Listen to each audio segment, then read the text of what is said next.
Hi friends, welcome to my channel. நம்மளோட சேனலோட முதல் பதிவு இது. அதனால் சக்கரை பொங்கல் செஞ்சு ஆரம்பிக்க போகிறோம். அதுக்கு 200 கிராம் அரிசி, 250 கிராம் வெல்லம், 4-5 ஸ்பூன் நெய், ஒரு 4 ஏலக்காய், முந்திரி, திராட்சை, இதை எல்லாமே எடுத்துக்கலாம். இப்போது நம்ம பொங்கல் எப்படி செய்யலான்னுட்டு குக்கர்லேயே செய்யலாம். அதை எப்படி செய்யலான்றதை பார்க்கலாம் வாங்க ஃப்ரெண்ட்ஸ். இப்போது குக்கரில் அரிசியை கழுவி போட்டுக்கோங்க. அதில் நம்ம எந்த கப்பில் அரிசி எடுத்தோமோ அதில் ஒரு 5 கப்பு தண்ணி ஊற்றிக்கலாம். ஏன்னா நம்மளுக்கு அதிகமாகவும் தண்ணி போகக்கூடாது, குறைச்சலாகவும் இருக்கக்கூடாது. அதுக்காக ஒரு 5 கப் தண்ணி நம்ம எடுத்துக்க போகிறோம். அந்த 5 கப் தண்ணியே நம்மளுக்கு போதுமான அளவு இருக்கும். இந்த 5 கப்பு தண்ணியை ஊற்றிட்டு நம்ம ஒரு 5-6 விசில் கண்டிப்பாக விடணும். 5-6 கண்டிப்பாக விட்டோம்னா தான் நமக்கு அது குழஞ்சி நல்லா வரும். இது குழஞ்சி வந்ததுக்கப்புறம் நம்ம வெல்லம் காசி ஊற்ற போகிறோம். இதை இப்போ நம்ம வெயிட் போட்டு ஒரு 5-6 விசில் விடலாம் ஃப்ரெண்ட்ஸ். ஓகே, இப்போது இந்த வெல்லம் எடுத்தோம் இல்லையா, அந்த வெல்லத்தில் கொஞ்சம் ஒரு 1/2 டம்ளர் தண்ணி ஊற்றுங்க போதும். இப்போது இதை கரைச்சி கொஞ்சம் சூடாக இருந்தால் போதும். நம்ம பாகு எடுக்கணும்னு அவசியம் இல்லை. இதை நம்ம அதில் இருக்க தூசி, மண் இதெல்லாம் இல்லாமல் இருக்கிறதுக்காக வடிகட்ட போகிறோம்.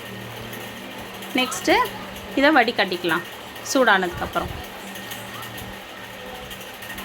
இப்போது இந்த அரிசி நல்லா குழஞ்சி வந்திருக்கு. நம்மளுக்கு இந்த பக்குவத்தில் இருக்கணும். இது அடியும் பிடிக்காது, உங்களுக்கு அதிக தண்ணியும் இருக்காது.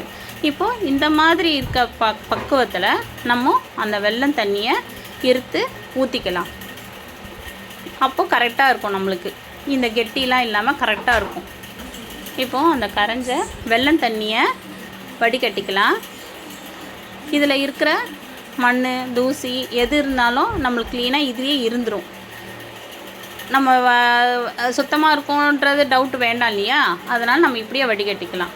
இப்போ இந்த வடிகட்டினதை எடுத்து அந்த குழஞ்ச சாதத்தில் சேர்த்துக்கலாம்.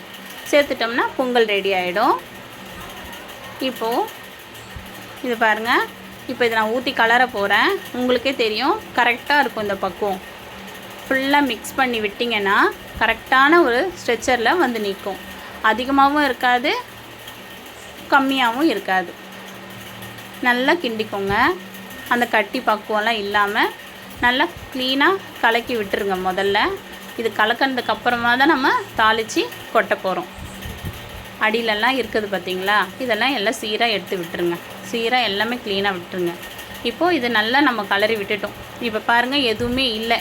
இப்போ இது கலந்ததுக்கப்புறம் நெய் கடாயில் விட்டுட்டு ஒரு 5-6 முந்திரி, திராட்சை எவ்வளோ வேணுமோ போட்டுக்கோங்க. திராட்சை எல்லாமே போட்டு அதை ரோஸ்ட் பண்ணி கொட்டிக்கலாம். கொட்டிட்டோம்னா பொங்கல் தயாராகிடும். இப்போது இந்த பொங்கல் ட்ரெடிஷ்னல்ன்றதுனால தான் நான் இதை ஃபஸ்ட்டு வீடியோவாக போட்டிருக்கேன். எல்லாமே சப்போர்ட் பண்ணுங்கள். Thank you friends.